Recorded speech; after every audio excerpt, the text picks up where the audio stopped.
I remember it like it was yesterday. Just shook my head. There wasn't no sense of crying, because how can you cry when you got frustration that you just been railroaded or you just been set up for something that you don't know nothing about? To this day, I still don't know nothing about it.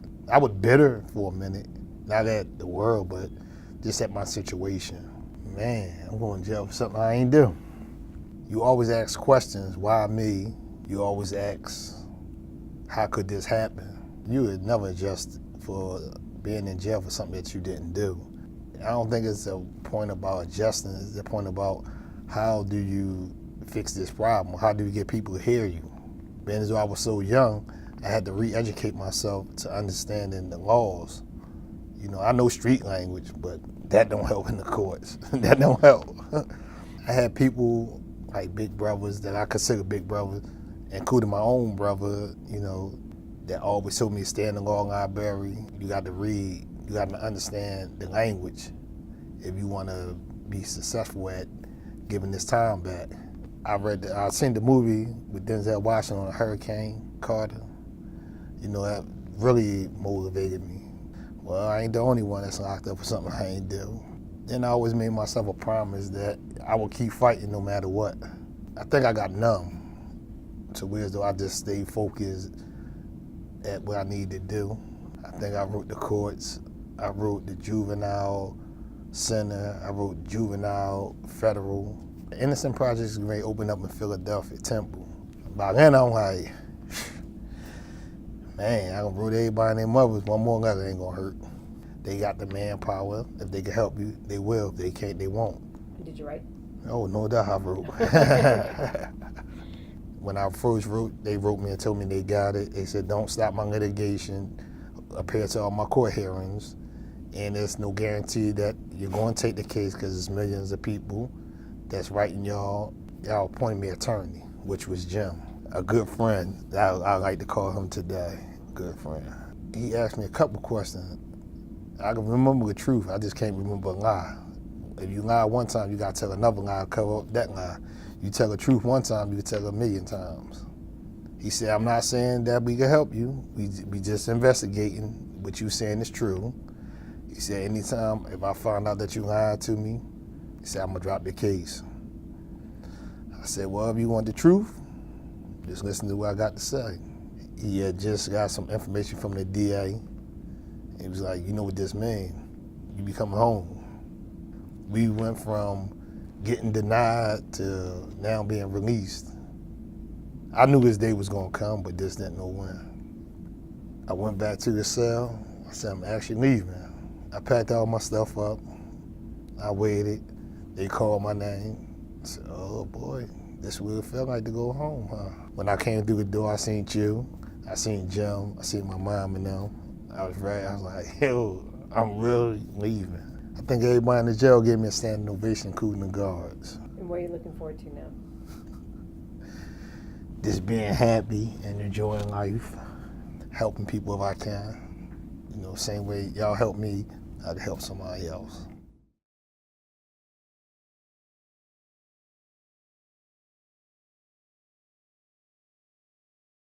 I had got questioned and then they let me release me, and then they came back and rearrested me like 3 days later after they figured, you know, oh, we can convict him, you know, or we can charge him, you know what I mean? So I didn't know anything about the actual crime. The evidence was so apparent on black and white on the face of the record. Did you ever think you'd get convicted? Never. There's no way that you can convict me and my blood type is A blood, and then the blood type in the rape kit is actually B blood.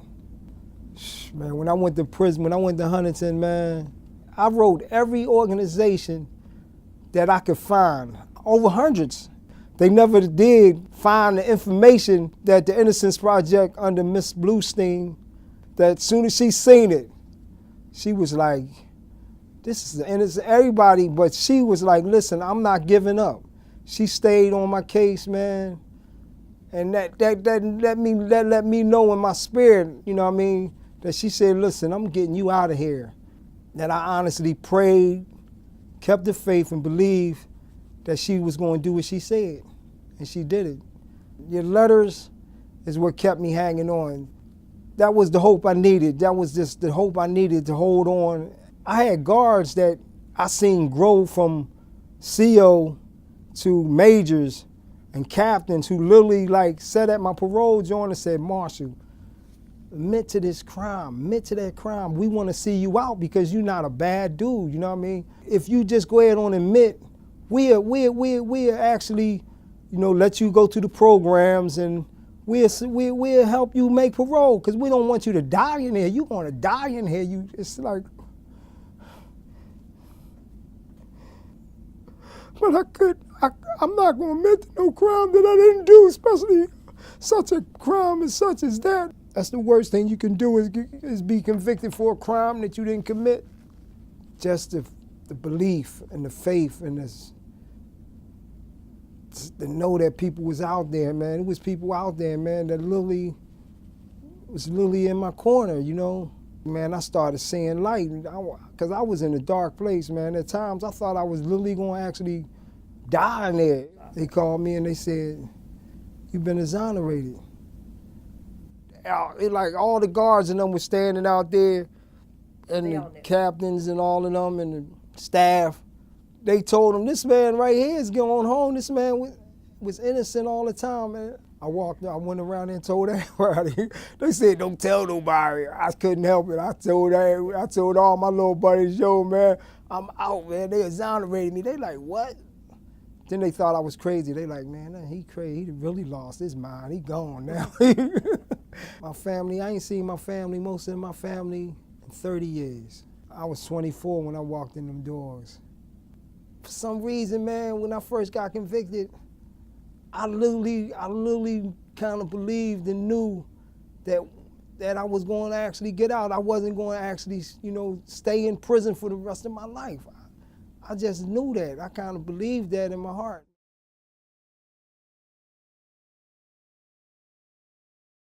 I got arrested for murder that I had nothing to do with. I was not even in the state when it happened.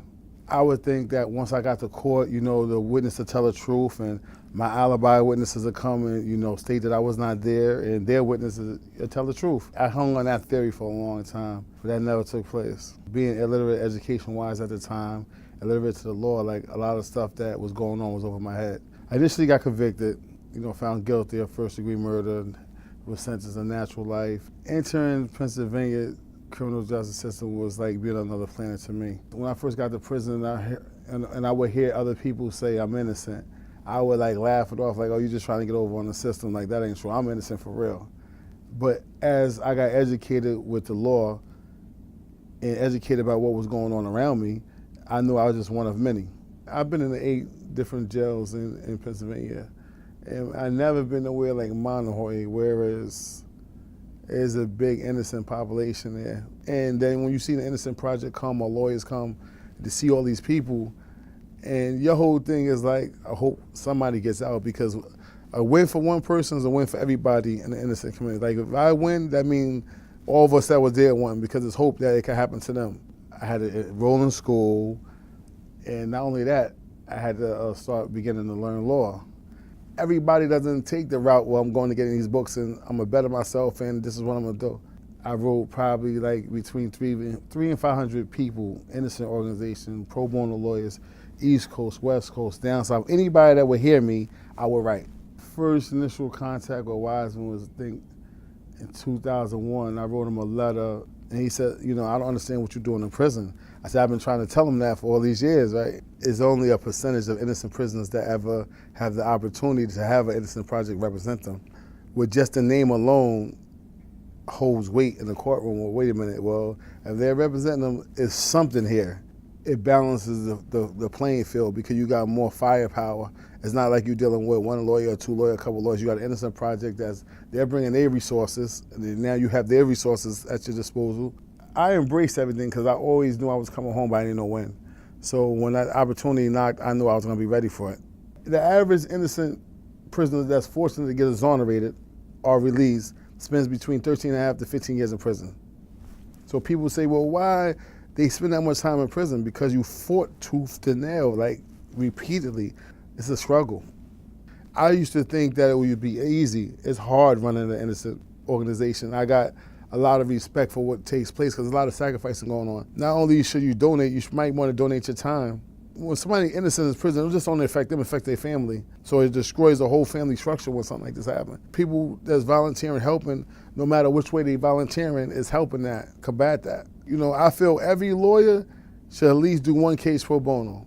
And I feel that case should come through the Innocent Project to help them out. A lot of times, attorneys, they'll take a pro bono case, but they'll take a pro bono case that means, you know, just for the hours. Like, let this mean something. Like, if you're gonna take a pro bono case, take a case of trying to help somebody out.